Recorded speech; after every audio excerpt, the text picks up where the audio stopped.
terça-feira, dia 25 de agosto de 2026. Em nome do Pai, do Filho e do Espírito Santo. Amém. Queridos irmãos e irmãs, nesse contexto bonito da Quaresma de São Miguel Arcanjo, nesta terça-feira nós queremos, de um modo muito especial, invocar a proteção dos santos anjos, do nosso anjo da guarda e dos 9 coros celestiais. Que São Miguel Arcanjo interceda junto a Deus por nós e por nossas necessidades. Vamos agora ouvir com atenção as palavras do Santo Evangelho. Do Evangelho de Jesus Cristo segundo Mateus. Naquele tempo, disse Jesus: Ai de vós, mestres da lei e fariseus hipócritas! Vós pagais o dízimo da hortelã, da erva doce e do cominho, e deixar de lado os ensinamentos mais importantes da lei, como a justiça, a misericórdia e a fidelidade. Vós deveríeis praticar isto sem, contudo, deixar aquilo. Guias cegos. Vós filtrais o mosquito, mas engolis o camelo. Ai de vós, mestres da lei e fariseus hipócritas! Vós limpais o copo e o prato por fora, mas por dentro estáis cheios de roubo e cobiça. Fariseu cego, limpa primeiro o copo por dentro, para que também por fora fique limpo. Palavra da salvação, glória a vós, Senhor. Ave Maria, cheia de graça, o Senhor é convosco. Bendita sois vós entre as mulheres, e bendito é o fruto do vosso ventre, Jesus. Santa Maria, Mãe de Deus, rogai por nós, pecadores, agora e na hora de nossa morte. Amém. Vinde, Espírito Santo, vinde por meio da poderosa intercessão do Imaculado Coração de Maria, vossa amadíssima esposa. Queridos irmãos e irmãs, nosso Senhor Jesus Cristo, por meio dessas palavras que acabamos de ouvir, nos chama a conduzir nossa vida espiritual com coerência, não com falsidades, com fingimentos, com superficialidade, com aparências. É uma das coisas mais tristes, e eu sei que vários de vocês nesse momento vão concordar comigo, como é triste a pessoa viver de aparência, porque tem gente que mente tão bem que ele até se engana. Ele próprio consegue enganar-se. Só que a mentira tem uma curta duração, também na vida espiritual. É por essa razão que nosso Senhor Jesus Cristo nos chama a uma coerência. E essa coerência só é possível se nós realmente meditarmos a sua palavra todos os dias, como estamos fazendo agora, e nos esforçarmos para rezar. Não só as orações que a gente pronuncia, que já são reconhecidas pela Igreja, oficialmente autorizadas, o Santo Terço, o Santo Rosário, mas também o diálogo interior que, ao longo do dia, nós somos chamados a ter com nosso Senhor e Deus. Esse diálogo interior, essa conversa íntima, que ninguém ouve, mas que nós, no decorrer do dia, elevamos a Deus, ela é importantíssima para o nosso crescimento, porque ela estabelece uma intimidade entre a nossa alma e o Senhor nosso Deus. Então, por que falar desse aspecto de uma vida de oração, de uma vida de intimidade com Deus, de um diálogo interior com Ele? Porque isso nos levará a ficarmos atentos, a colocar em prática, primeiro, as coisas que ninguém percebe, mas que fazem a diferença em nossas vidas, que justamente o Senhor diz, antes de limpar o prato por fora, o copo por fora, limpa-o por dentro. Se eu limpar por dentro, por fora fica limpo também. Em que sentido? Nosso Senhor Jesus Cristo, em outro momento, recentemente, nós ouvíamos ele dizer que não é o que entra que contamina o homem, mas é o que sai da sua boca que o contamina, que o torna indigno, que o torna impuro, que o faz afastar-se de Deus, do projeto que Ele tem para cada um de nós. Então, uma vida interior, algo que realmente possa limpar a nossa alma, fortalecer nossa vontade, nos dar um novo ânimo, só é possível se nós conduzirmos uma vida de oração. Santo Antônio Maria Zacaria diz que a oração verbal, a oração vocal, ela tem que conduzir necessariamente a uma oração mental. Quando nós estamos rezando o terço na madrugada com o Frei Gilson ou com o Instituto Reside, nós não só repetimos as Ave-Marias, mas a gente reflete a respeito daquilo que nós estamos rezando. Por mais que o sono tente nos impedir, mas é muito importante quando nós conseguimos fazer com que a oração vocal se torne também uma oração mental. Então, nós meditamos nos mistérios, todos os mistérios do Santo Rosário, e temos a oportunidade de visualizar. Uma das coisas que eu mais exorto as pessoas a fazerem, e que eu procuro também, é durante a dezena do terço, sem se distrair, mas imaginar a cena do mistério que nós estamos rezando. Primeiro mistério doloroso, a agonia de Jesus no Horto das Oliveiras. Então a gente começa a pensar como era aquele momento, a pouca luminosidade com as poucas tochas que estavam ali, certamente um vento frio que passava por aquele lugar, o silêncio, a calma, talvez algum pássaro noturno, sabe? Assim, com todo cuidado para não nos dispersarmos, mas é muito importante nós meditarmos. E aí meditamos imaginando o rosto de nosso Senhor, como foi aquele momento em que ele se sentiu sozinho, abandonado, o momento em que ele começa a suar sangue. Queridos irmãos e irmãs, uma das coisas que nós temos que fazer um esforço muito grande é para manter o nosso espírito alinhado com o Espírito Santo. E isso só é possível pela oração.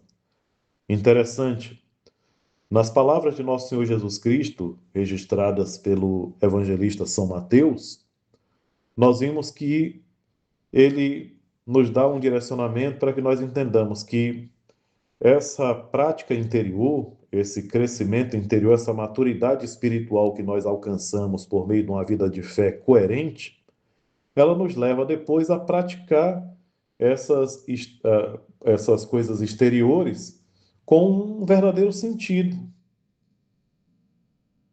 A questão de que ele fala que algumas pessoas são tão criteriosas na questão do dízimo da hortelã, da erva doce, do cominho, mas na hora de praticar as virtudes, deixa de lado porque não quer aprofundar-se, não quer crescer, avançar. Então ele denuncia essa situação que é mais comum do que nós imaginamos. Eu fico pensando, hoje mesmo eu estava refletindo com essa palavra e pensando, meu Deus, como nós corremos o risco de caminhar na igreja por tantos e tantos anos e não compreendermos nada a respeito das verdades tão especiais que o Senhor nos oferece. E é um risco. Para mim que sou padre, para você que é consagrado, consagrada, para os pais e mães de família, para nós que queremos ter um compromisso ainda maior com o nosso Senhor Jesus Cristo. Olha o cuidado que nós temos que ter.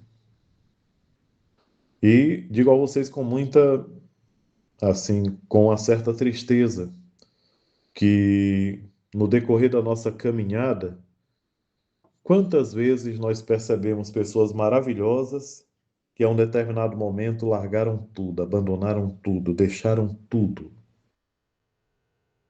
Tudo que tinham de unidade com Deus, de proximidade com Ele. Largaram a liturgia, largaram o grupo de ministros extraordinários da Sagrada Eucaristia, abandonaram. E aí então nós nos questionamos o que foi que houve, por que aconteceu isso?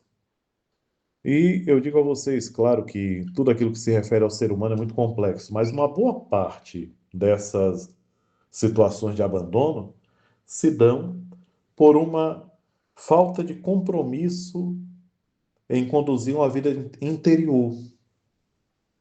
Eu vou para a igreja, eu cumpro com toda essa parte espiritual ali, dentro do templo, mas saindo dali a minha vida é outra.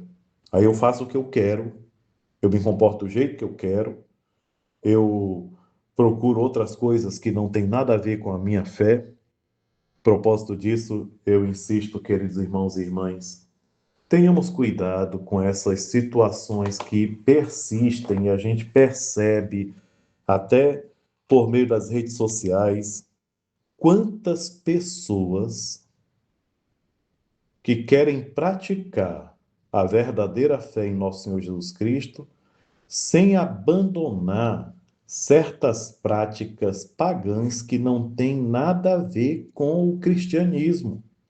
Isso é uma falta de coerência tremenda, que vocês me perdoem, mas eu vou usar até outro adjetivo, é uma burrice.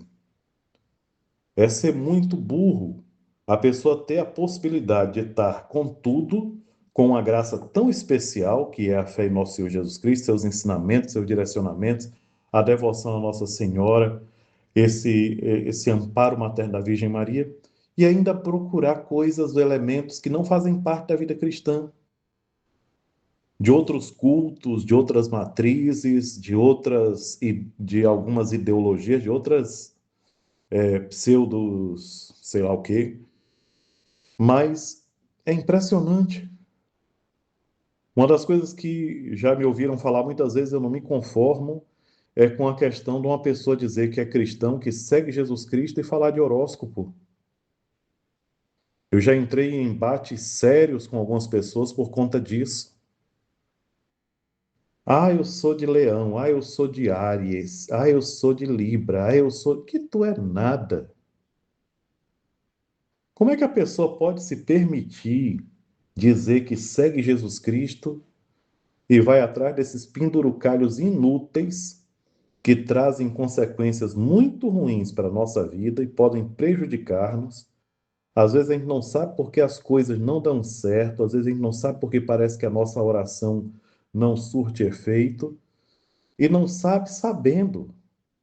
Porque todos esses pendurucalhos, esses elementos que se tornam estranhos na vida de quem professa a fé em nosso Senhor Jesus Cristo, isso não serve para nada senão para trazer prejuízo. E, no entanto, a pessoa insiste. E talvez aqui tenha alguém que vai até parar de ouvir as homilias depois de ouvir isso aqui, mas paciência. Semana que vem volte. E eu digo com muita tristeza até que situação, como é que eu posso professar a fé em nosso Senhor Jesus Cristo, dizer que eu sou devoto da bem-aventurada Virgem Maria, entrar na fila para receber o Cristo presente e vivo na hoste sagrada e ainda ir atrás de pendurucalhos? Eu não vou falar as palavras, não vou dizer os termos, não vou falar as coisas, mas do bom entendedor minha palavra basta. Eu tenho certeza, sabe? Eu falo com muita firmeza contra o horóscopo, porque realmente é uma das coisas que mais me impressiona quando eu vejo certos perfis de pessoas na internet que coloca cristão, católico, devoto da Virgem Maria, do signo de Áries. Ah, é tomar banho? Como é que a pessoa pode ser devoto da Virgem Maria e ir atrás desse tipo de coisa? Como é que pode dizer que acredita em nosso Senhor Jesus Cristo e ir atrás dessas superstições? Ah, porque tudo que eu leio dá certo. Pelo amor de Deus, não seja ingênuo. A coisa é jogada assim de uma maneira que para um percentual vai dar certo. Queridos irmãos e irmãs, mas voltando àquilo que realmente eu e vocês ouvimos no Evangelho, nosso Senhor Jesus Cristo nos chama a ser coerentes. E essa coerência, ela só tem a ajudar-nos. Por quê? Porque o que está em jogo é a nossa salvação eterna, é a nossa entrada no reino dos céus. Outro dia nós refletíamos sobre o, o banquete de casamento do filho do rei, e que o rei, quando entrou no banquete, viu alguém que estava vestido de uma maneira estranha, que não estava preparado para a festa. E aqui eu penso, quantas pessoas que querem dizer que são fidelíssimos ao nosso Senhor Jesus Cristo, mas andam atrás de tudo quanto é tipo de coisa, escondidos na dimensão oculta da vida, ficam aí atrás de coisas que não servem para nada, senão para afastar da verdadeira fé. Porque eu digo para vocês, do momento em que a pessoa vai buscar no horóscopo, não sei em que, noutra coisa lá, não sei o que mais, e acreditar nisso, na previsão daquilo, nesse tipo de coisa, nessa superstição, naquele momento a fé, ela enfraquece, ela fica abaixo de zero, ela perde totalmente o significado, daí a pouco a pessoa vai embora e não sabe nem por que deixou, por que largou. Peçamos à bem-aventurada Virgem Maria, a São Miguel Arcanjo, que nos defenda no combate. Rezemos juntos. São Miguel Arcanjo, defendei-nos no combate. Sede o nosso refúgio contra as maldades e as ciladas do demônio. Ordene-lhe Deus, instantemente o pedimos, e vós, príncipe da milícia celeste, pela virtude divina, precipitai no inferno a Satanás e a todos os espíritos malignos que andam pelo mundo para perder as almas. Amém. Santo anjo do Senhor, meu zeloso guardador, se a ti me confiou a piedade divina, sempre me rege, me guarda, governa e ilumina. Amém. O Senhor esteja convosco, Ele está no meio de nós. Abençoe-vos o Deus Todo-Poderoso, Pai, Filho e Espírito Santo. Amém. Fiquem em paz e peço a vocês que me ajudem a levar esse canal para mais pessoas. Compartilhem, encorajem outras pessoas a seguirem.